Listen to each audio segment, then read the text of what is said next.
¿Cómo está, Pastor Juan Carlos Rojas? Un gusto, un placer enorme, Pastor, poder tenerlo con nosotros esta noche.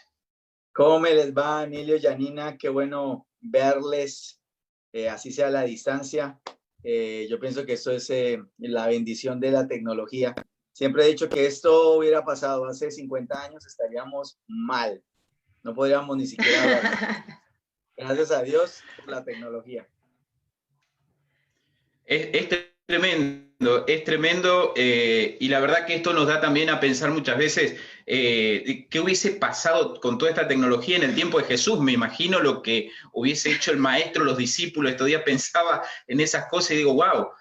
Pero tenemos el privilegio de tenerlos nosotros hoy acá, y la verdad que desde Calafate, desde este lugar, queremos aprovechar al máximo, y Dios nos dio también el privilegio de relacionarnos con grandes personas en Dios, así que, y usted uno de esos, Pastor, y le vuelvo a decir, es un gusto y un privilegio estar con mi esposa en esta noche compartiendo esta entrevista, que se vienen unas preguntas que la gente del otro lado, hoy estamos transmitiendo a un grupo cerrado de Facebook, acá de Calafate, de gente de Viedma también que está conectado, gente de La Pampa también, y quieren conocer al Pastor Juan Carlos Rojas.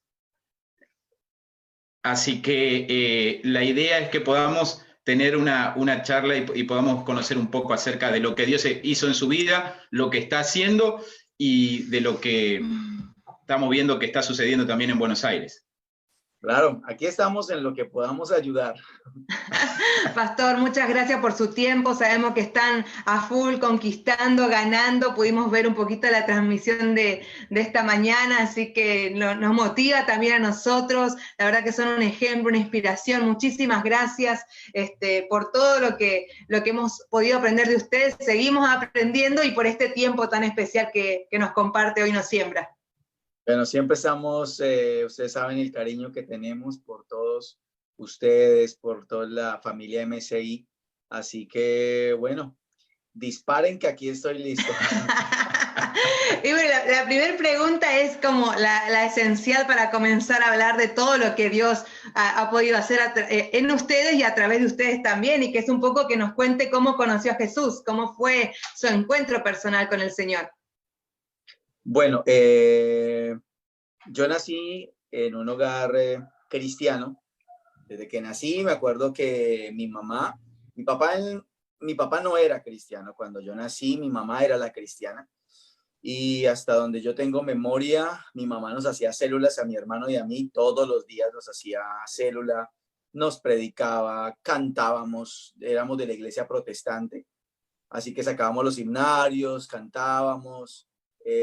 Faltaba solamente la ofrenda, era lo único que le faltaba a mi mamá en esa célula, pero era de todos los días, hacía eso con nosotros.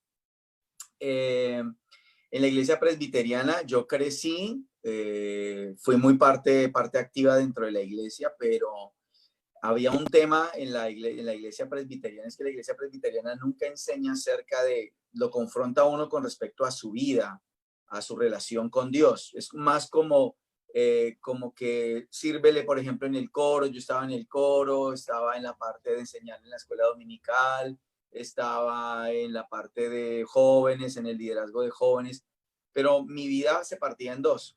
Es decir, de lunes a viernes yo era un mundano normal y sábado y domingo era un cristiano normal. Si se puede llamar cristiano, ¿no? Pero era un tipo que iba a la iglesia. Así que por mucho tiempo, hasta los 15 años, yo viví en mi ciudad natal. Viví hasta los 15 años viviendo de esa manera. Entonces, cuando mis papás viajan a Bogotá, porque vivíamos en una ciudad como a 2 horas de Bogotá, nosotros nos trasladamos a Bogotá y mi papá y mi mamá empiezan a buscar iglesia, igual del mismo corte, pero yo ya empecé a encontrar mundo. Empecé a estar en la universidad, encontré compañeros y empecé a tener mundo, a irme fuera de... Yo iba los domingos porque me tocaba literalmente, pero no era una persona cristiana. Alguien un día, como a los 18 años que yo tenía, alguien habla a mi papá y a mi mamá. No estábamos congregándonos ya, nos empezamos a enfriar espiritualmente y bueno, ya cada uno hacía su acomodo. Empezamos a tener problemas con mi hermano. problemas fuertes en nuestra relación, mis papás también empezaron a tener problemas, hasta que una vecina ahí del barrio en Bogotá le habló acerca de la misión carismática.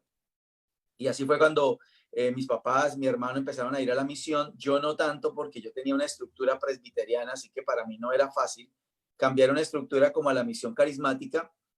Así que mi mamá al último que le dijo y que invitó fue a mí porque sabía que yo era mucho más radical en eso. Yo llegué a la misión carismática y lógicamente quedé sorprendido con la cantidad de gente que en esa época en una reunión cabría unas 1000 personas en una reunión, porque creo que habían 3 reuniones en esa época.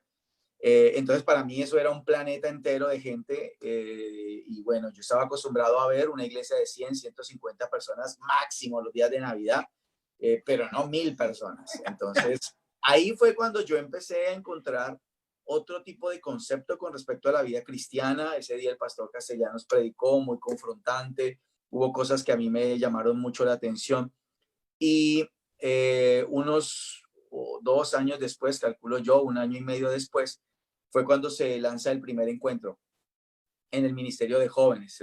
Era como el primer encuentro de ensayo, nadie sabía qué iba a pasar, nadie sabía nada, así que tomaron, si pudiéramos decir, unos conejillos de indias, 50 hombres, 50 mujeres y los mandaron para encuentro. En el primer encuentro se fue mi esposa Betty, bueno, que en esa época ni siquiera éramos amigos, se fue ella, y cuando vimos la transformación que llegaron las chicas, pues todos el resto de hombres salimos muy motivados a irnos al encuentro. Y ahí en el encuentro fue donde el Señor me confrontó con mi vida, con mi doble moral, y fue cuando yo entendí lo que significaba ser cristiano. Y a partir de ahí, realmente mi vida para mí, conocí al Señor. O sea, yo pude ser cristiano desde hace muchos años, pero yo no era cristiano. Llevaba una doble vida, era un pseudo cristiano. Y después de que yo fui a un encuentro, ahí mi vida cambió totalmente de la noche a la mañana. Y bueno, empecé otro tipo de trabajo a nivel espiritual bueno, que me ha llevado poco a poco hasta este tiempo. Wow, ¿y cómo definiría en esto de ser cristiano? ¿Cuál era la diferencia por ahí? Si bien hay una diferencia grande, pero digo, ¿cuál es, cómo se definiría en pocas palabras esa diferencia entre lo que antes era y después del encuentro pudo encontrar o pudo aclarar de Dios? Ser cristiano para mí básicamente es una persona que tiene una relación, que al tener una relación con Dios es un reflejo de Dios, del carácter de Cristo. Para mí eso es ser cristiano. Y realmente en Hechos de los Apóstoles se le llamó primeramente a los cristianos fue por eso, porque hablaban tanto de Cristo que eran como para ellos éramos como Cristos pequeños. Yo pienso que un cristiano verdadero es un cristiano que tiene una relación con Dios y fruto de esa relación de Dios, ese aceptar a Cristo como Señor y Salvador en su vida y tener una relación con Él te hace empezar a hacer una vida realmente con un carácter como el de Cristo, es decir, una vida totalmente diferente, una vida cambiada, una vida que marca la diferencia, una vida que es luz, que es sal. Ese tipo de marcar la diferencia es lo que hace a un cristiano realmente, que es cristiano y que lleva a Cristo en la iglesia, en la casa, en su trato con su esposa, con sus hijos, en el trabajo, en donde esté, siempre refleja el carácter de Cristo.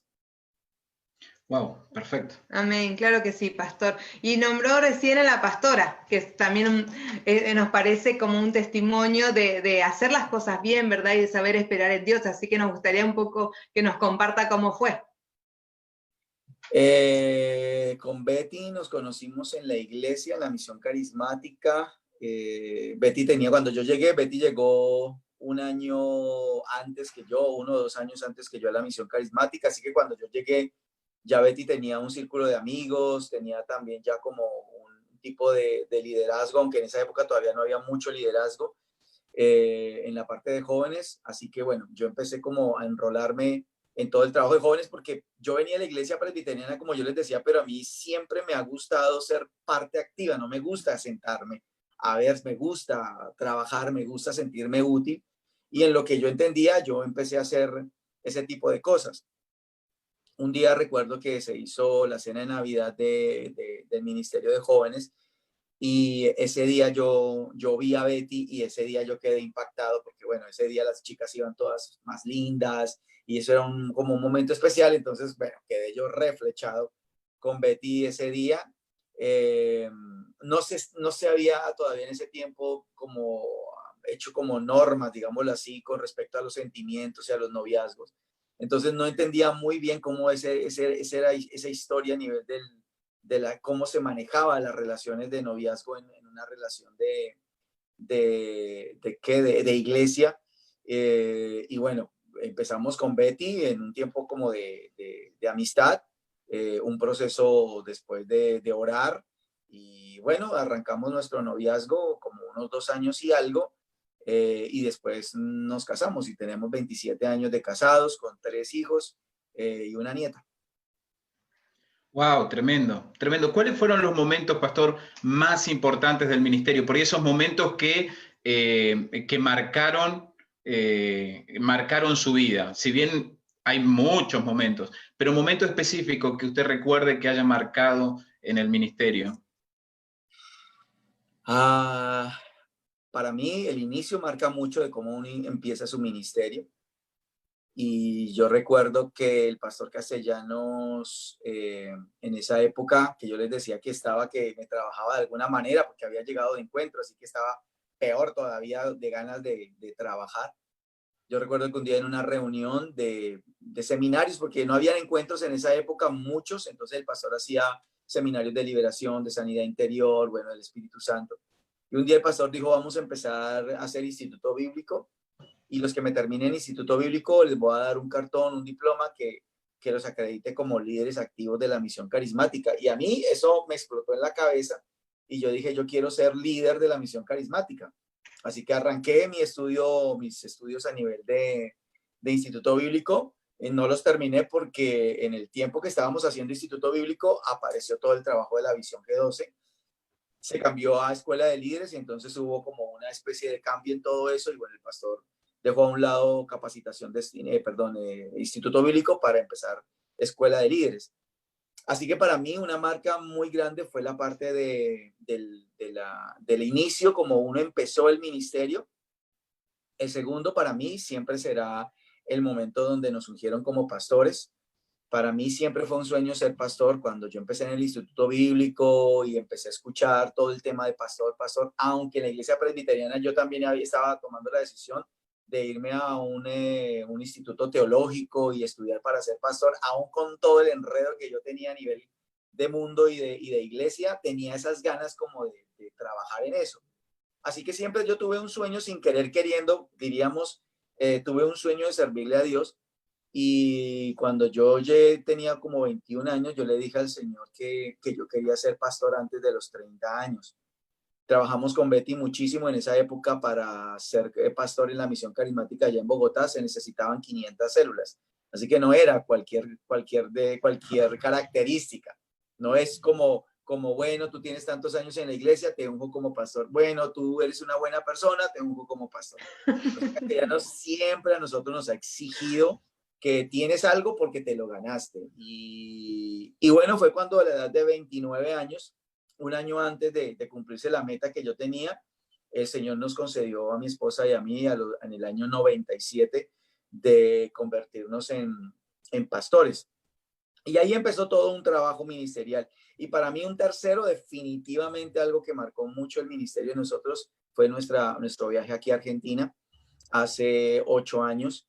Eso también para nosotros fue una marca en nuestro ministerio, porque como me decía alguien, ahí otra vez, sin querer queriendo, una persona aquí en Argentina me decía, normalmente la gente a la edad de 40 años, porque yo llegué teniendo 43 años acá, me decía, normalmente la gente de 40 años como que ya trata es como de echar raíces en donde está, como de asegurarse, es decir, no me muevo porque me puedes ajustar mi futuro. A los 40 años uno no se mueve tan fácil, no es tan fácil moverlo a uno. Entonces, a él le causó mucha intriga cuando yo conté el testimonio, le costó mucha intriga cómo es que usted tomó una determinación de venirse para Argentina, dejar todo allá, dejar todo un ministerio, dejarlo para empezar acá en ceros algo, y de esa manera, no sé, como qué va a pasar con su futuro. Pero para mí siempre será y ha sido una marca a nivel ministerial nuestro trabajo aquí en Argentina, cómo empezamos. Y bueno, son muchos más momentos, lógicamente, pero destaco esos 3 ahora. De paso que nos comenzó a hablar acerca del ministerio acá en Argentina, nos gustaría que nos comparta acerca de eso, ¿no? Si tuviera que explicarnos en algunos puntos concretos cómo fue este crecimiento de la iglesia en Buenos Aires, bueno, queríamos escucharlo. Bueno, yo pienso que hay una diferencia cuando, y ustedes lo saben, cuando uno arranca con algo que le dan y cuando no te dan absolutamente nada para hacer, donde todo hay que hacerlo. Yo pienso que algo que los pastores castellanos siempre han formado en nosotros es una mentalidad de conquistadores. Para nosotros siempre ha sido muy claro el Dios que nosotros tenemos.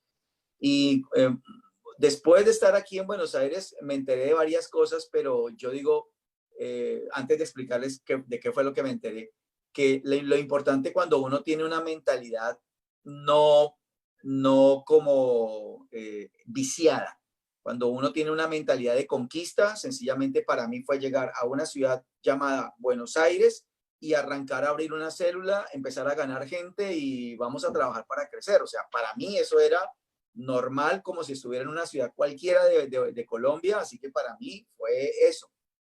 Después yo empecé a enterarme por qué muchos pastores no entraban aquí a Capital, porque decían que los porteños eran muy complicados, eran muy orgullosos, era muy complicado hablarles de Cristo, que porque aquí en Capital era muy costoso los alquileres, pero yo la verdad, yo no tenía ni la más remota idea de los primeros 3 años, eso me enteré como al 4.º año de todo eso que me decían y yo decía con razón, yo me di contra muchas cosas porque yo no conocía mucho Una cosa es cuando vienes de una semana y otra cosa es cuando te quedas a vivir acá. Entonces, para mí los precios eran, bueno, a mí me dijeron que valía 50.000 el local, yo pagaba 50.000, o sea, no le veía ningún tipo de problema. Si estaba recogiendo eso, pues pagamos eso de alquiler. Pero yo no sabía que para otro pastor pero pastor, ¿usted cómo está pagando 50.000 pesos? Si en la provincia se está pagando, qué sé yo, 15.000 pesos por el mismo lugar. Y yo decía, uy, pero entonces es un billete lo que yo pago acá. Y así sucesivamente empecé a descubrir que mucho de la falta de conquista es por una mentalidad nociva que tenemos nosotros, viciada, digámoslo así, donde ya tenemos estructuras y decimos no se puede porque esto y por lo otro.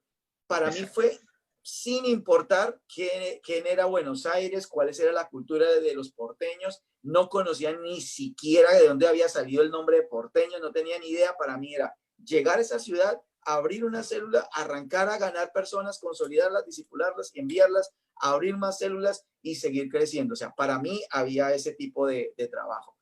Por eso alguien siempre me pregunta es que si para mí ha sido difícil el trabajo acá en Capital.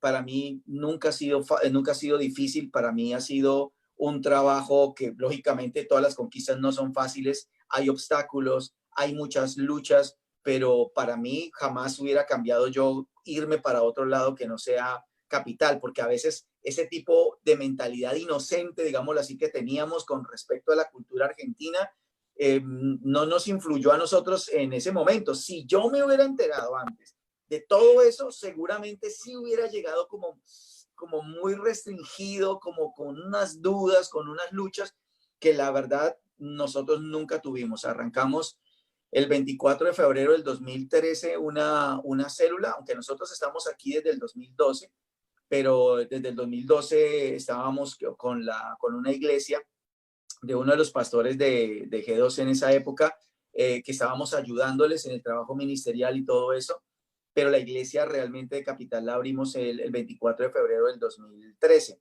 Y ahí empezó todo el trabajo de nosotros a nivel del crecimiento de la iglesia. Acá nos hemos mandado a cosas muy locas que seguramente muchos no lo harían por muchas cosas, pero lo que yo les decía, para mí, para mi esposa y para mí no había esa mentalidad viciada. Para nosotros no había ese tipo de cosas, no estábamos restringidos bajo valores. Yo me acuerdo que teníamos como unos 2 años como iglesia, teníamos 2 años, teníamos 200 personas y alquilamos uno de los teatros como más chetos, digámoslo así, de acá de la ciudad, y eso nos costaba un billete impresionante, pero yo lo único que quería era salir de las cuatro paredes, y me acuerdo que ese fue nuestro primer gran desafío porque la sala de teatro tenía para 500 personas, nosotros éramos 200, esto era para 500 personas, me sacaron plata, todo lo que ustedes quieran, pero igual nosotros nos sentamos, empezamos a trabajar, a vender empanadas, a vender mochilas, ¿no? Nosotros hicimos de todo para recoger el dinero y entrar ahí. Y aparte de todo, el gancho, digámoslo así, fue llevar o traer al pastor Fernando Ramos. Ese fue nuestro primer invitado internacional. Nunca lo habíamos hecho, entonces nos tocó pagarle los pasajes, bueno, todo lo que uno hace con un invitado. Y ese día fue espectacular porque no llenamos en 500, pero llegamos a 480 personas, que nunca lo habíamos logrado. La gente estaba re emocionada. Tenemos un video por ahí que muestra las filas y filas y filas de la gente haciendo, esperando el trabajo, la función, digámoslo así. Y eso fue tremendo. Y Dios usó mucho a Fernando en esa época. Y cosas como esas, es que como siempre con Betty nos hemos lanzado en cosas que para mí son cosas a veces locas, que implica que nosotros tenemos que romper unos formatos, pero lo que yo les decía, en ese tiempo lo hicimos porque nosotros no teníamos esa mente con problemas de limitaciones, que el dinero, que el porteño, no, nosotros vamos a trabajar porque esto es como estar en Bogotá, estar en Medellín, estar en cualquier ciudad de Colombia, pero ya lógico, después vinieron los pastores diciéndome que esto era muy costoso. Aún así, aunque trataron de viciármela, tampoco lo lograron. No, nosotros, Misión Carismática tiene ese tipo de mentalidad, fuimos formados de esa manera, tenemos ese ADN, los pastores castellanos, somos pastores formados toda la vida por ellos, así que nuestra mentalidad siempre es de conquistar. Yo le hablaba a un grupo de pastores precisamente en estos días y les decía, llamé la charla La Gran Comisión en épocas de pandemia, y les enseñé como la faceta de la Gran Comisión o de la visión G2 en épocas de pandemia.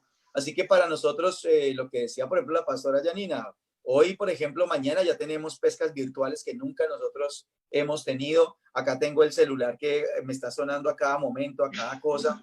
Que pastor, que la señal se cayó y estamos en ensayos para mañana. Entonces, siempre he sido una persona, con Betty siempre hemos sido pensando, no dejamos que la gente se nos quede quieta ni se acomode a la silla, sino vamos para adelante. Y hace unos 8 meses el Señor nos dio un auditorio que lo remodelamos y lo refaccionamos y quedó súper lindo, y bueno, estábamos estrenándolo y entramos en cuarentena. Entonces, bueno, ahí por lo menos nos va a durar más las cosas. Cuando terminemos todo esto, nos va a durar más las cosas.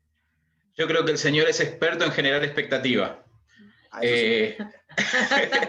Y creo que eso es lo que está haciendo. Y ahora, yo veo que el pastor Juan Carlos Rojas hoy quedó atrás aquella, si bien hay un lugar de nacimiento que es Colombia, es Bogotá, pero hoy yo lo veo más argentino que el propio argentino, porque veo que no solamente es adaptarse no solamente seguir trabajando, sino que es adaptarse al lugar.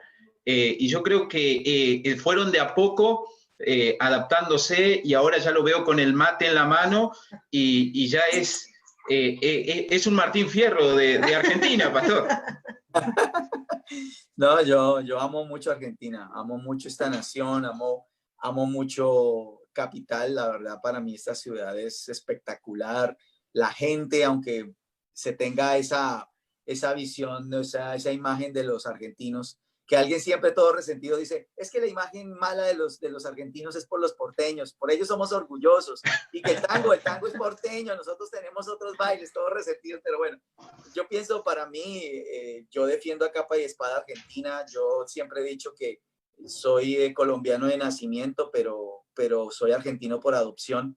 Mi corazón es argentino, amo mucho esta nación, he aprendido a amarla.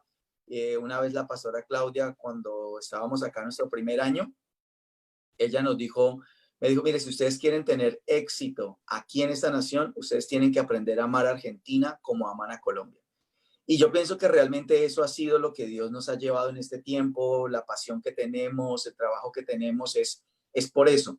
Así que adaptarme no fue complicado. Sí, lógicamente hay cosas y palabras que no entiendo, que no entendía al principio, así que me volvía como un cruce de cables de que me están tratando de hablar, de decir terminologías que no entendía. Escuchar a un argentino para mí era complicadísimo porque hablan muy rápido el porteño, entonces quedo como loco, y más si empiezan a hablar así con su jerga, peor todavía, me dejan loco. Pero ya el oído ya lo tengo afinadito con el hablado porteño. Y bueno, lo que tú decías, ya nosotros tomamos mate sin ningún tipo de problema. El paladar de nosotros es muy, muy argentino, amamos. No sé si se habrán acostumbrado, Pastor, al asado. Por ahí eso cuesta más, ¿no? Es lo que cuesta más, realmente lo que cuesta más. El asado argentino es lo que uno cuesta más. No, y el asado, el mate, la gente, estos tiempos de cuarentena es lo que uno más extraña, la gente. Así que con Betty nosotros nos ubicamos fácil, nuestros hijos también se ubicaron fácil a la cultura. Pienso que ha sido una bendición, definitivamente, estar acá. Ahora, yo recién le decía a mi esposa y a la gente que nos está viendo que yo sé de ir a pescar al río, al lago, al mar. Ahora, de pescas virtuales, digitales, recién ahora es que estamos escuchando. Y Pastor, explíquenos por favor acerca de eso que en estos días venimos escuchando acerca de estas pescas. Desafortunadamente no se las voy a explicar porque estamos haciéndolo. No quiero equivocarme en nada. Yo pienso que después de que terminemos este proceso podré tener la autoridad para sentarme y decirles, hagamos, la pesca virtual es esto y hay que tener en cuenta esto y esto y esto. Así que es un proyecto que el Señor puso en nuestro corazón. Así que mañana vamos a arrancar y vamos a ver cómo va todo esto. Es todo un tema de montaje, producción, aunque es fácil, digámoslo así, porque son redes sociales, pero siempre detrás de cámaras existe todo un equipo de trabajo. Hay una producción. Claro, hay toda una cantidad de gente que se está moviendo y sobre todo que son 3 pescas simultáneas. Eso me implica como un equipo grande de gente que me trabaje simultáneo todo eso. Así que no es por no decirles, sino que no me quiero equivocar al explicar y que de pronto después digan, pero así no lo explicó usted. Yo prefiero que después, por ahí en un mes que me vuelvan a invitar, ya puedo explicar un poco mejor el tema de las pescas virtuales. Ahí nos va a quedar una sesión pendiente entonces. Claro, así es que queda la invitación. Claro, este es lo que se necesita para la próxima reunión que ya quedamos ahí después. Claro. Cerramos para poder explicar cómo hacer pescas virtuales, exactamente. Creo que esto nos enseña mucho y creo que hay algo que Dios está en este tiempo encendiendo en el corazón de cada uno, que es comenzar a hacer cosas nuevas para tener nuevos resultados diferentes, y todo con un mismo fin, que es llevar el evangelio, predicar a Jesús, que la gente conozca y que la gente pueda volcar su corazón a Jesús, pero con esto que hablaba usted al principio, ¿no? Con una identidad de reino y no solamente una expresión de lo que de repente anhelamos o ilusionamos, sino que sea un verdadero cristiano, una verdadera persona que pueda entregar su corazón a Dios. Y yo creo que eso es, en todo esto que venimos escuchando y venimos viendo, creo que eso es lo que más nos apasiona de la visión y nos apasiona de ustedes, de gente que siempre está innovando y siempre está haciendo algo más para poder extender el reino. Claro, yo hablaba con algunos pastores y yo les decía a ellos, en este tiempo podemos tomar 2 determinaciones. Uno, hay pastores seguramente que están diciendo, bueno, aguantemos esta cuarentena y tratemos de sobrellevarlo y de no perder el fruto que tenemos en la iglesia. O la otra decisión es, bueno, entremos a conquistar, innovemos, reinventémonos y sigamos en el plan de conquista. Porque yo sé que ninguno tenía planeado este tipo de situación en nuestras vidas ni en las iglesias. Y yo sé que hubo metas que se colocaron en febrero o en enero donde dijimos vamos a hacer, vamos a trabajar, y este tipo de situación bajó los brazos de mucha gente. Y yo les decía a los pastores, uno puede tomar la determinación bueno, vamos a bancarnos esto, vamos a esperar, vamos a, qué sé yo, vamos a sobrevivir y no dejar perder la gente, pastorearla como podamos. Pero yo les dije, yo sí tomé la determinación con mi esposa y dijimos, no, si nos vamos a quedar quietos, me voy a aburrir, la verdad me voy a volver loco, aburrido acá sentado, si no hago algo. O sea, yo soy una persona súper inquieta, incluso mi equipo de 12 se ríe mucho y a veces me bromea por eso, porque dicen que yo ya tengo planeado hasta el 2025 y es la verdad.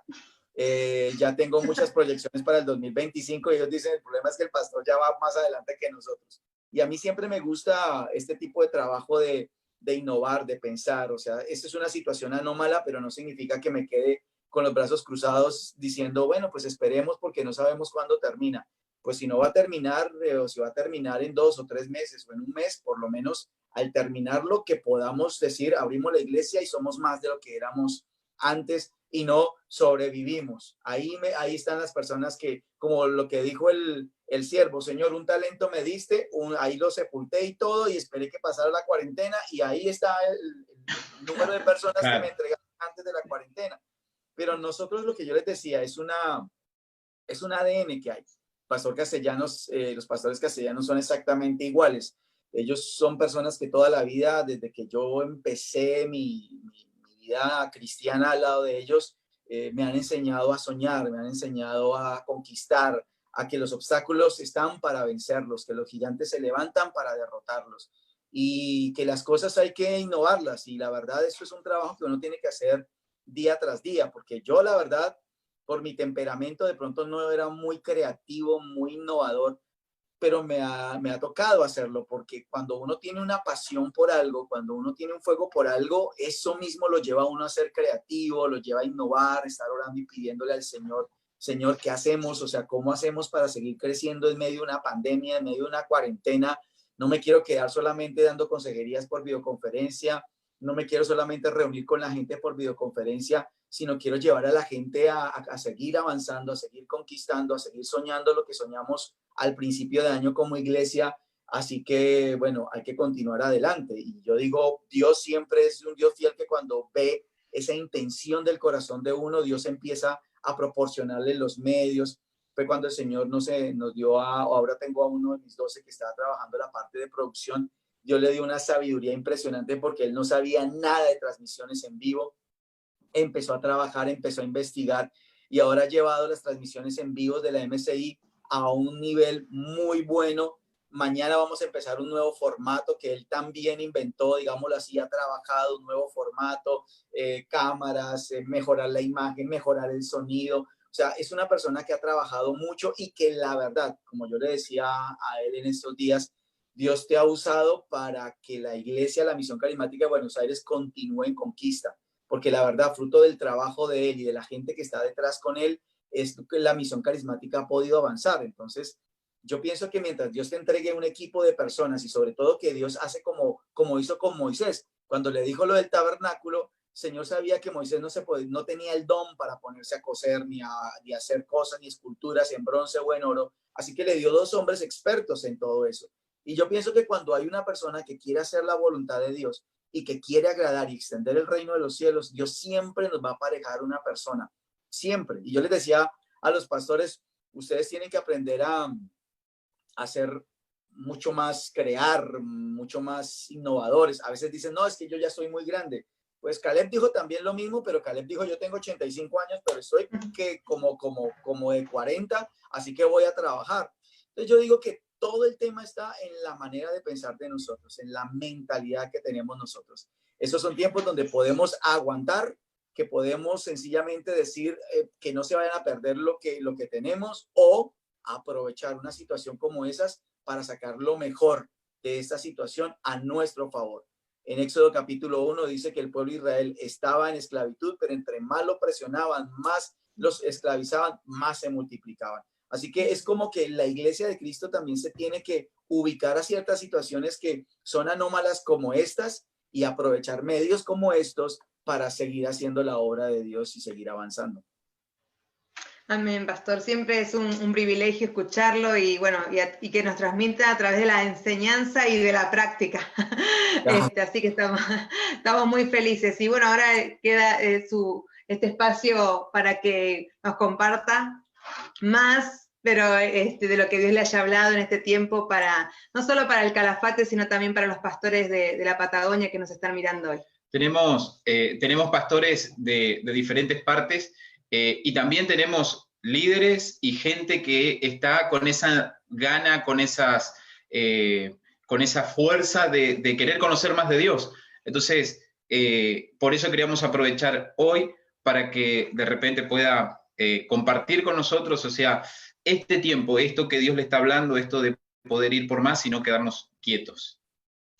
Sí, yo pienso que el gran problema del ser humano y muchos de sus problemas están en su manera de pensar.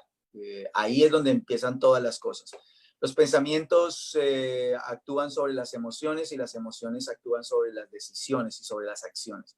Así que si una persona, sus pensamientos no están alineados con los pensamientos del Señor, lógicamente va a ser una persona que sus emociones, por ejemplo, una persona que diga soy un fracasado, sus emociones van a empezar a sentirse así, como una persona fracasada. ¿Y cómo va a actuar? Como una persona fracasada. Porque desde el momento que tomamos la decisión de trabajar nuestra mente de esa forma, pues de esa forma empezamos a actuar. Por ejemplo, cuando vemos el caso de Josué capítulo 1, el Señor le dijo, levántate ahora tú y todo este pueblo. Básicamente le está diciendo a Josué, bueno, es tiempo como de sacudirte, es tiempo como de ya fue suficiente, dejemos el conformismo y empecemos a trabajar. Y para mí la mentalidad de conquistadores es una mentalidad que se tiene que tener a cada momento, no solamente para el ministerio, porque yo pienso que conquistamos muchas áreas de nuestra vida. Seguramente personas que están escuchando esto tendrán que conquistar su familia, tendrán que conquistar su matrimonio, tendrán que conquistar sus sentimientos, conquistar sus finanzas, conquistar, ¿por qué no?, su salud, conquistar su vida espiritual, ministerial. Yo pienso que no solamente es a nivel de iglesia que podemos hablar de espíritu de conquista, porque una persona que deje de soñar, una persona que deje de conquistar, es una persona que nunca podrá conocer la voluntad de Dios. Ahora, cuando Romanos 12:2 dice que la voluntad de Dios es buena, agradable y perfecta, la única manera, como dice el apóstol Pablo, que podemos conocer esa voluntad de Dios, ese propósito de Dios, ese deseo de Dios, es cuando renovamos nuestra manera de pensar. Y la palabra renovación en el griego original significa metamorfo, donde viene la palabra metamorfosis. Y la palabra metamorfosis significa cambiar a una forma totalmente diferente a la que éramos. Porque, por ejemplo, cuando un gusano de seda se convierte en mariposa, no queda nada del gusano de seda. Eso mismo pasa, con eso está tratando de decir el apóstol Pablo. Pablo está diciendo si ustedes no cambian radicalmente su manera de pensar, es imposible que ustedes puedan conocer que la voluntad de Dios es perfecta y que nosotros podamos entender como que, una vez el pastor Castellanos nos decía eso, como que Dios está diciendo, dime qué es lo que tenemos que hacer, o sea, póngame a trabajar, dígame qué es lo que hay que hacer, sueña en grande y déjame también mostrar mi poder. Y yo pienso que muchas veces nosotros no vemos el poder de Dios y nos conformamos con lo poco del poder de Dios, como la mujer sirofenicia que le dijo, hasta las moronas, lo que caen de las mesas comemos. Y a veces hay cristianos que están así, que comen de las moronas que caen de la mesa del Señor, pero el Señor quiere llevarnos a nuevos planos, a nuevas cosas, mostrar más su poder. Por eso cuando el Señor le dijo eso a Josué, le estaba diciendo, cambia tu manera de pensar, Josué, y empieza a levantarte tú y todo este pueblo y conquista la tierra que yo te he entregado. Entonces yo pienso que todos nosotros tenemos promesas de parte de Dios a nivel de familia, a nivel de finanzas, a nivel sentimental, a nivel de todas las áreas, pero son tiempos donde el Señor le dijo, yo os he entregado la tierra. Pero a mí me llama mucho la atención ahí en Deuteronomio 1:8, cuando el Señor les dice, mirad, yo os he entregado la tierra, entrad y poseed. Entonces cuando uno mira la conjugación de tiempos, encuentra que dice, yo ya les entregué la tierra, pero muy seguramente van a poder decir, pero no la tenemos físicamente. Y yo siempre les he enseñado a la iglesia lo que pasa es que cuando dice yo os he entregado, estamos hablando de dos términos diferentes. Yo os he entregado, entrad y poseed, que es en tiempo presente. Entonces, yo os he entregado, para Dios su palabra profética, sus promesas siempre se cumplen en el momento que se dicen. Para ustedes y para mí, que manejamos tiempo y espacio, las promesas de Dios son en el futuro. Por eso una persona dice, Dios me prometió que va, Dios me dijo que iba, entonces siempre para nosotros es en futuro. pero para Dios sus promesas no son en futuro, siempre son en pasado. ¿Por qué son en pasado? Porque para el Señor en el momento que Él las sacó de sus labios, ya esa palabra se cumplió, o sea, no hay reversa para eso. Por eso Él dice, ya los entregué, hay una completa fidelidad de Dios frente a eso. Pero el Señor le dijo, pero eso no significa siéntense y esperen que les caiga del cielo la promesa, sino les dijo, yo ya les entregué, pero ahora ustedes lo que tienen que hacer es entrar y poseer, actuar, ir detrás de lo que necesitan, la familia, los hijos, las finanzas, la salud, lo que sea, pero entren y conquisten. Entonces, estos son tiempos donde yo decía que a veces la gente ha perdido sus sueños a causa de todo esto de la pandemia, a causa de la cuarentena, a causa de estar todos metidos, que muchos perdieron su trabajo, a otros se les redujo a la mitad del sueldo, donde no se consigue trabajo, la gente dejó de soñar, la gente dejó de decir, quiero esto, soñamos con esto, ya su futuro ya no es claro para muchos ya hay desesperación, pensamientos de intriga, de incertidumbre con respecto a lo que va a ser el futuro de ellos. Pero lo que yo les decía al principio, si es la palabra de Dios dice, a los que amamos a Dios todas las cosas nos ayudan a bien, para mí aún este tiempo es un tiempo que nos va a ayudar a bien, dependiendo de cómo lo veamos y de nuestra manera de pensar. Entonces, en la Biblia siempre vamos a encontrar momentos de aislamiento que Dios llevó a grandes hombres de Dios, pero el aislamiento lo llevó siempre para llevarlos a un nivel, para mejorarlos. Tipo como Jacob, tipo como Noé, tipo como Elías en la cueva, tipo como Jonás en el pez, tipo como Jesús en los 40 días y 40 noches, tipo como Moisés también en el monte de Oreb. Pero todos esos aislamientos, esos confinamientos que Dios le dio a estos hombres fue para mejorarlos, fue para ser mejores. Entonces yo siempre he escuchado en estos tiempos la frase de, después de eso seremos mejores. Y yo les digo a la iglesia es, sí, vamos a ser mejores si usted se prepara para ser mejor. Pero mucha gente va a salir igual, inclusive hasta peor van a salir. Muchas parejas van a salir peores, muchos cristianos van a salir peores, porque el pastor Castellano la otra vez nos decía, el juicio, este tipo de pandemia es un juicio para el mundo, pero no es un juicio para la iglesia de Cristo, no es un juicio para el pueblo de Dios. Entonces, el problema es que muchos cristianos, cuando se termine todo esto, nos vamos a dar cuenta de qué estaba hecha la fe de ellos, de qué estaba hecho el cristianismo de ellos, de qué estaba hecho su matrimonio, de qué estaba hecho su ministerio y su liderazgo. Entonces, todo eso nos ayuda a mejorar siempre y cuando nosotros nos metamos a buscar de Dios para mejorar. Todos esos grandes hombres de Dios se metieron con Dios para mejorar. Y yo pienso que estos son tiempos para aprovecharlos de esa forma, para mejorar, para crecer. Las iglesias de pronto tienen temor a las finanzas porque ya no se recogen de la misma manera como se recogía antes. Y es cierto, pero si uno cree en el Dios proveedor, yo le decía en estos días a mis 12 yo saqué una conclusión, que esta pandemia o esta cuarentena a mí me trajo y a mí me dice que yo no soy el pastor de la iglesia, que definitivamente es el Señor el pastor de la iglesia porque que me traiga las finanzas, que haga que la gente siga adelante, que la gente siga asistiendo a la iglesia, así sean transmisiones, que la gente siga creciendo. Solamente Dios puede hacer ese tipo de cosas. Yo ya no puedo ir y ministrar, imponer manos, echar fuera demonios, orar por ellos, por las enfermedades. Ahora es a través de este medio. Decirle, hermano, ponga las manos acá, Señor, en el nombre de Jesús. O sea, estamos hablando de un tema totalmente diferente de dependencia de Dios, donde uno dice, Señor, que esa mano que está ahí no sea la mano de Él, que sea tu mano.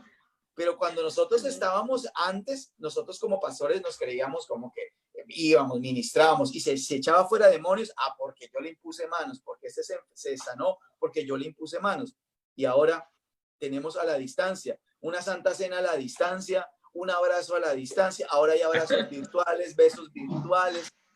Sí me hago entender, o sea, eso es un tiempo donde es un revolcón de parte de Dios para la iglesia, pero yo digo, es bueno para aquel que sabe entender con claridad para qué es que Dios hace este tipo de cosas. Cuando no entiendes para qué es, se te vuelve un revuelto la cabeza, una ensalada la cabeza, porque no entiendes para qué Dios hizo eso. Y aparte de todo, si metes que perdiste tu trabajo, que te bajaron el sueldo, o etcétera, etcétera, que te empezaron a llegar las facturas por un lado y por el otro, y no puedes pagar, y que los bancos dicen que te van a ampliar, pero al fin y al cabo termina la cuarentena y todas las deudas le van a caer a uno encima. Uno dice entonces, ¿en dónde está el tema? El tema está en nuestra manera de pensar. si nosotros sabemos aprovechar este tiempo de aislamiento que Dios nos da y a buscar a ser mejores esposos, mejores esposas, mejores padres, mejores cristianos, porque acá es donde se ve realmente la fe de nosotros, donde podemos mejorar nuestra fe, podemos ser mejores pastores, mejores discípulos, mejores hermanos, mejores hijos. Pues si nosotros mejoramos en todo al salir de esta cuarentena, ahí podemos decir, somos mejores. Por eso con mi esposa, nuestro sueño ahora a nivel de la iglesia es que cuando volvamos a abrir las puertas de la iglesia, ya no seamos la misma cantidad de gente que teníamos antes, que seamos 2 veces más, 3 veces más, pero por eso yo tengo a todo el mundo como con esa mentalidad, a mi equipo, a todo el liderazgo, a toda la iglesia, como, mire, hay que ocuparnos porque a veces la mente cuando está desocupada piensa demasiadas cosas que no debería pensar.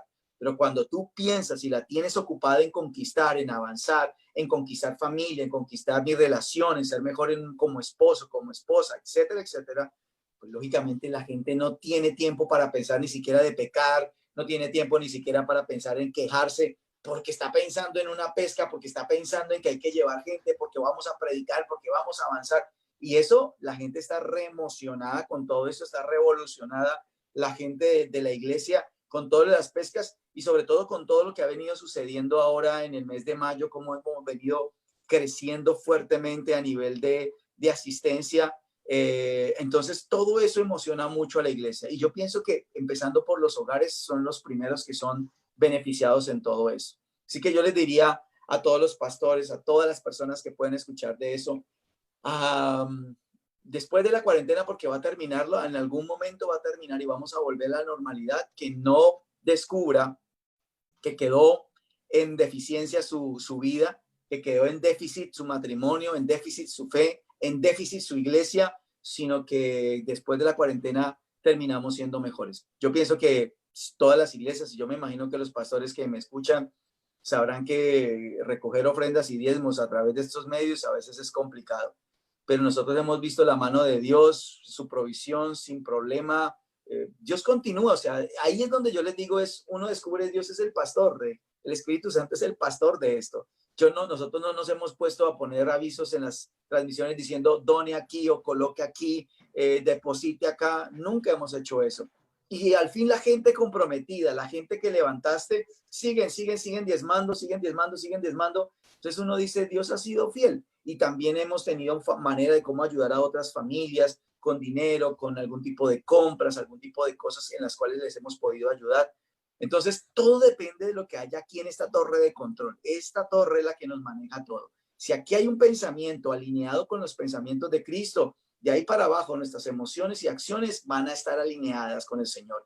Si solamente estamos esperando que termine esto para salir y para volver a la normalidad, nos vamos a dar cuenta y nos vamos a dar una gran sorpresa después de todo eso, que vamos a estar en déficit de muchas cosas. Y es como volver otra vez a arrancar, literalmente es otra vez arrancar.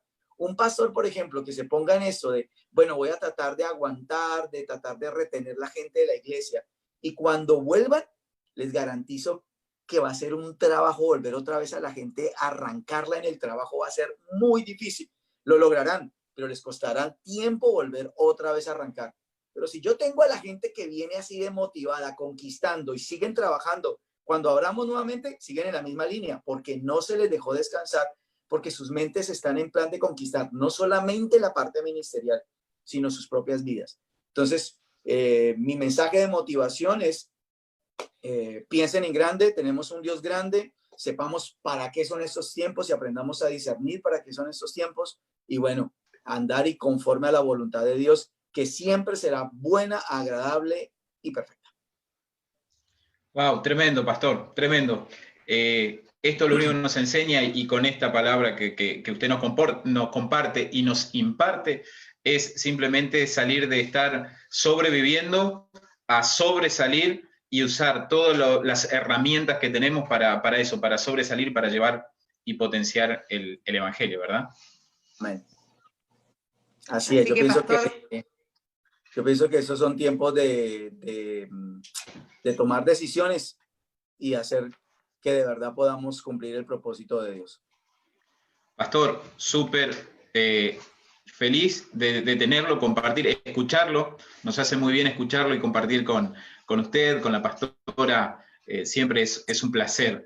Y nos gustaría que pudiera orar por todos nosotros y cerrar esta reunión y esta entrevista con una oración poderosa que sabemos que Dios va a tomar su oración y lo va a impartir. Si quiere ponemos la mano en la cabeza, pero sabemos que Dios está orando y que Él nos da todos estos medios para que sigamos y, como dice usted, no nos detengamos. Esto solamente es hacernos mejor. Yo pensaba en muchas personas que siempre que terminan las reuniones buscan a los pastores para que ore por ellos.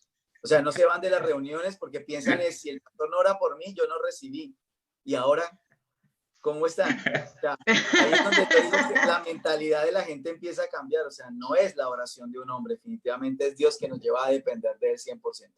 Así que bueno, creo que la próxima vez que vuelvan a la iglesia, cuando se acerquen al pastor, ya no le van a pedir, con esta experiencia, no le van a pedir que ore por ello, sino que le van a pedir el número de teléfono para hacer una videollamada o hacer un Zoom. Ya van a pedir el número de Zoom. Dice que páseme su ID para poder entrar a la sala de conferencias. Bueno, vamos a orar. Vamos a pedirle a Dios eso. Padre, hoy te doy gracias por la oportunidad, Señor, que nos das de estar hoy delante de tu pueblo, Señor. Oro por aquellas personas, Espíritu Santo, que nos están escuchando en este momento, que, Señor, están atravesando momentos de dificultad, luchas, de pronto están luchando con sus pensamientos, luchando, Señor, con su manera de pensar, que está afectando sus emociones, afectando, Señor, lógicamente sus acciones. Hoy te pido, Espíritu de Dios, que lo que ellos han aprendido hoy, la palabra tuya que ha sido impartida, toque sus corazones y derribe, Señor, los argumentos que el enemigo haya levantado para robar, matar, destruir tu propósito en sus vidas, en sus matrimonios, en sus finanzas, en su salud, en sus ministerios. Y pedimos, Señor, que a través de la sangre del Cordero Inmolado de Dios, Señor, todo aquello que ha sido conformismo, que ha sido, Señor, comodidad en muchas áreas de su vida, hoy, Señor, tu sangre quebrante todo aquello que se ha levantado para frenar la bendición tuya en las áreas de su vida. Hoy, Señor, pedimos que la gracia tuya, el poder tuyo, Señor, les toque allí donde ellos están, Señor. Tu gracia les toque, tu poder, Señor, les toque, y que esta palabra, Señor, se quede grabada en sus corazones como con fuego.